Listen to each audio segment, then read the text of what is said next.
Serikali ya Tanzania imetangaza kurejea kwa shughuli za kawaida kote nchini humo kuanzia leo Jumanne. Msemaji wa serikali Gerson Msigwa alitoa ujumbe kuwajulisha wananchi kuwa shughuli za kijamii na kiuchumi zinarejea kama kawaida baada ya Rais Samia Suluhu Hassan kuapishwa jana kwa muhula wa pili. Nastia Mohamed na taarifa zaidi.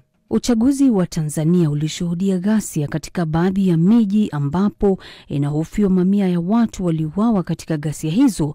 Mawasiliano ya intaneti yalizimwa na serikali, lakini hapo jana mawasiliano haya yalirejeshwa na watu wamekuwa kiposti picha na video za watu waliouawa katika ghasia zilizogubika uchaguzi mkuu. Serikali imeonya watu dhidi ya kuchapisha maudhui yanayoweza kuzusha taharuki. Upinzani Tanzania umeyataja matokeo ya uchaguzi uliompa ushindi Rais Samia kuwa ni kejeli, lakini katika shughuli ya kuapishwa kwake jana, Bi Suluhu Hassan alisisitiza uchaguzi ulikuwa huru na wa haki.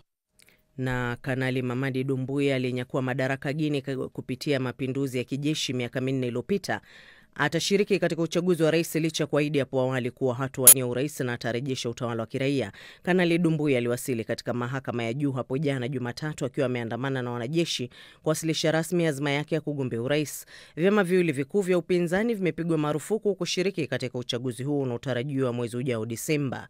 Wageni walishangazwa na tangazo kuwa wagombea urais watahitajika kulipa ada ya dola 100,000 kushiriki katika uchaguzi huo. Hii ni BBC. Habari za ulimwengu umesoma kwako na mwenzangu Karorobi. Unasikiza Amka na BBC kutoka idhaa ya Kiswahili ya BBC, tukikutangazia kwenye FM na redio wa shirika mbalimbali. Kwenye internet ni bbcswahili.com na katika Facebook ni BBC News Swahili. Hili uko nami Sarafina Robi. Msemaji wa serikali ya Tanzania Gerson Msigwa ametoa ujumbe kuwajulisha wananchi kuwa shughuli za kijamii na kiuchumi zinarejea kama kawaida kuanzia leo Jumanne. Katika hotuba ya kuapishwa kwake hapo jana Jumatatu, Rais Samia Suluhu Hassan aliagiza kurejea kwa hali ya kawaida mara moja. Shughuli za uchukuzi wa mizigo zilizokuwa zimekwama kwa siku kadhaa katika mpaka wa Namanga zimeanza kufunguka taratibu. Watanzania wanaoishi katika mpaka huo pia wameanza kurejelea biashara zao mpakani baada ya maandamano ya karibu wiki nzima yaliyositisha kazi zao. Mwandishi wa BBC Ahmed Bahaj alizungumza na baadhi yao. Naam, ni karibu wiki hivi sasa tangu nikite kambi katika eneo hili la Namanga, sehemu inayopakana na Kenya na Tanzania. Hapo katikati wanaita no man's land, yani upande wangu wa kulia ni Tanzania, upande wangu wa kushoto ni Kenya. Na hapa ninachokiangalia moja kwa moja naangalia sehemu ambayo malori yale yanakaguliwa kuingia na kutoka nchini Tanzania. Hapo jana jioni idara ya mawasiliano na teknolojia nchini Tanzania imetangaza kufungua mtandao baada ya kuuminya kwa hizi siku 6 kwa ajili ya masuala ya usalama na uchaguzi wa Tanzania. Sasa sekta iliyoathirika pakubwa hapa kwa sababu ni sehemu, ni kiunganishi cha biashara, haswa usafiri wa mizigo na abiria, na sekta ya uchukuzi wa mizigo hapa ndio imeathirika pakubwa. Kwa siku huwa hapa kwa kawaida huwa malori zaidi ya 300 kupita na kuingia Tanzania na kutoka. Lakini katika siku hizi, wiki hii moja, hakukuwa na shughuli zozote hapa kutokana na mtandao kuminywa, lakini pia ile amri ya malori kutoka Kenya kutoingia Tanzania kuhofia ile ajenda ya kuvuruga masuala ya usalama. Nipo na mmoja maajenti ambao anafanya biashara hapa katika eneo hili la mizigo. Je, operesheni zimerudi kawaida ama zimeanza angalau taratibu kurejea? Mimi naitwa Hassan Darwish. Tunaona sasa hivi kama muda kama baada ya masaa kama 2 ama 3 imepita, tunaona kama movement inaendelea kwa sababu leo hatuoni kafyo. Tunaona kama leo watu wanatembea kidogo, hata kama watu watalalishwa mapema, lakini tunaona kwa hapa ile athari imetuletea tu ni mambo ya andamano, kwa sababu malori hazipiti ya kwenda Kenya, malori ya kwenda kutoka Tanzania, wala hata na Wakenya wenyewe hakuna yenye yanatoka, hata mapaso na hizi magari madogo yenye kwenda Tanzania kwa sababu ya usalama yao, sio kwa sababu ya kitu kingine, ni kwa ajili ya usalama. Ndio hiyo kitu ndio imetuathiri kidogo, lakini tunashukuru Mungu kwa sababu tunaona leo movement kidogo inaendelea vizuri. Hebu litangazo la mtandao kufunguliwa, kiwango gani inaenda kurahisisha sasa shughuli zenu nyinyi kama hapa maajenti wa clearing? Tuna matumaini ya kwamba Mwenyezi Mungu akituamsha kwa uwezo wa kesho tena kwa siku nyingine tena Jumanne, tuna matarajio ya kwamba masuala ya internet imerudi sawa, tumainia kwamba kazi inafanyika. Yalikuwa yamekwamisha vipi shughuli za hapa katika malori? Sasa kwa pande wa kukilia kama sisi imetuathiri, na pande vile vile hata ya serikali vile vile imeathiri, kwa sababu serikali wanaingiza uchumi wao kwa kuizi mabasi malori kutoka na kwenye naingia na wenye natoka. Kwa hiyo imeathiri, lakini tuna matumaini ya mpaka kesho tuna kama badiliko itakuwepo. Sasa mtandao umerejea nchini Tanzania tangu jana jioni, wakati watu wanaendelea na mawasiliano ya kijamii kujibu titiri wajumbe zilizowafikia wakiwa bila mtandao. Wafanyabiashara nao wanaendelea kuhesabu hasara walioipata kutokana na kukosekana kwa mtandao. Visiwani Zanzibar kwa mfano, ambapo biashara kama ya utalii inayoshikilia uchumi huu, kukosekana kwa mtandao kuliwaathiri sana watu wa huduma. It's 9 hours. Kama ambavyo mwandishi wetu Samia Awami ambaye amekuwepo huko tangu Jumapili iliyopita anavyoarifu. Amani na usalama vimetawala visiwani hapa wakati wote wa kipindi cha uchaguzi. Maisha yakaendelea kama kawaida isipokuwa mawasiliano. Kila mgeni unayemfuata ana keshi. Wageni hawana pesa, tunakufa njaa. Adha ya kukatwa kwa mtandao huko bara kwa sababu ya vurugu za kisiasa ikafika hadi visiwani Zanzibar, kama ambavyo Tamlina Khalid Ali, mfanyabiashara ya uchoraji hina, anavyosimulia.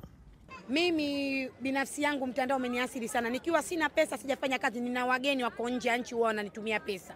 Sasa hivi hata kunipata, tuna wageni huwa tunaongea nao, wanasema hivyo tunarudi Novemba, tunarudi Disemba, wageni wote sasa hivi hawatupati. Sisi network imetumiza sana.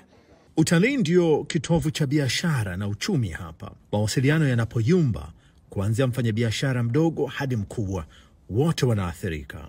Internet ni kitendea kazi muhimu sana kwa sababu tunatumia system na system inahitaji internet. Amir Salum ni meneja msaidizi wa Zanzibar Serena Hotel.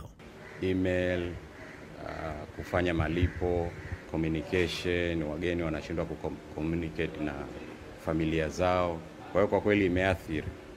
Sasa kwa mfano kama kwenye malipo mnafanyaje sasa kama hamwezi kupokea au wao hawezi kuwatumia pesa, mnafanyaje? Tuna risk, maana naweza nikakwambia ni kuriski kwa sababu inabidi umjazishe mgeni manual form, akupatie credit card namba yake, mpaka hapo internet itakaporudi ndio tuweze kucharge. Sasa kuna wengine wanaweza wakaenda baadaye wakapotea kwa sababu ni kuriski. Una uhakika huyo mgeni akiondoka hapa Zanzibar kama mtakuwa na communication team. Wengine wanakuwa wana refuse kabisa, hawajibu email. Huduma ya usafirishaji pia haijaachwa salama hapa. Visiwa hivi huagiza na kutuma bidhaa mbalimbali, kuanzia zile za vyakula hadi vifaa vikubwa vya viwandani. Wadau wa sekta hiyo kama Ahmed Salim Saif anaeleza namna gani ambavyo biashara katika kampuni yake ya Kisiwani Enterprise ya kutuma na kupokea mizigo kwa njia ya meli imeathirika. Container zinaingia bandarini lakini haziwezi kufanyika kazi yote. So internet hakuna.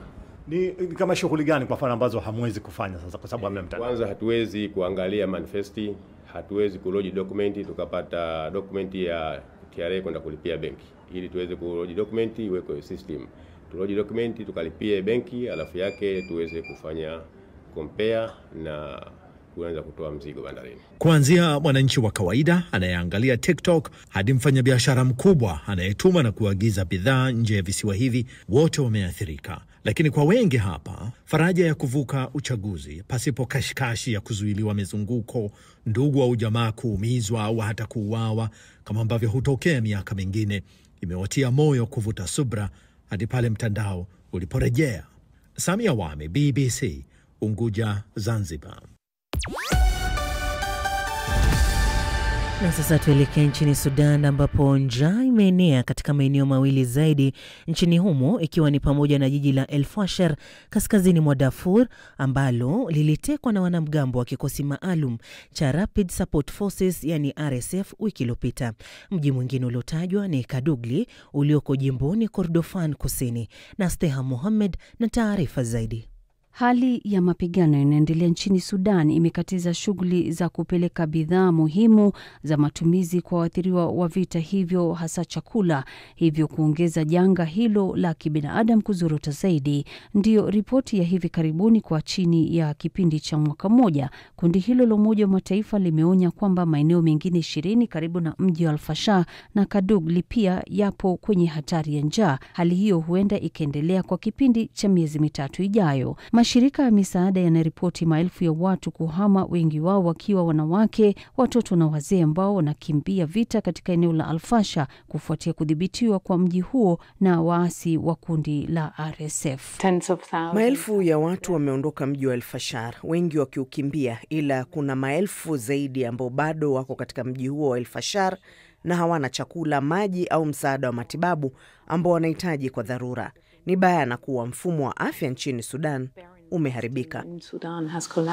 Ripoti hiyo inasema karibu watu nusu milioni wanakumbwa na njaa tangu mwezi Septemba. Mapigano kati ya jeshi la Sudan na ile ya waasi wa kundi la RSF yamesababisha vifo vya maelfu na mamilioni ya watu kulazimika kuhama makazi yao. Kundi hilo la waasi la RSF lilidhibiti mji wa Al-Fasher Oktoba 26 kutoka kwa wanajeshi wa jeshi la Sudan. Vita vilivyoanza miaka 2.5 iliyopita kati ya RSF na jeshi la Sudan vimesababisha njaa kali na utapiamlo kuenea kote Sudan, pamoja na mamilioni ya watu kulazimika kuhama makazi yao na pia kusababisha vita vya kikabila huko Darfur. Shirika hilo la IPC linatambulika kimataifa kwa kutathmini athari ya njaa, lakini matokeo yake yamekumbwa na ukosoaji kutoka kwa serikali ya Sudan.